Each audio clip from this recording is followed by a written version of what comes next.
Hello guys, I gonna faint. You stubborn.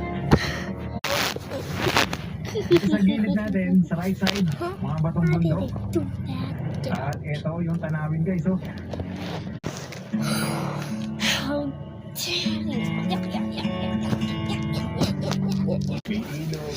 Oh, ano? At talagang masasabi mo na napakagandang pagmasdan. Para siyang buhay na pay natin. Yung mga tourist spot na pwede nyo puntahan. Yeah! Tangwa Cave, Bulacau Cave. Tapos, meron pang Ongong Falls. And yun nga, kaso gusto namin puntahan sana. I'm gonna go to my opening too. Nakalak lang to. May daan yata rito papunta sa talon. Kung ito ay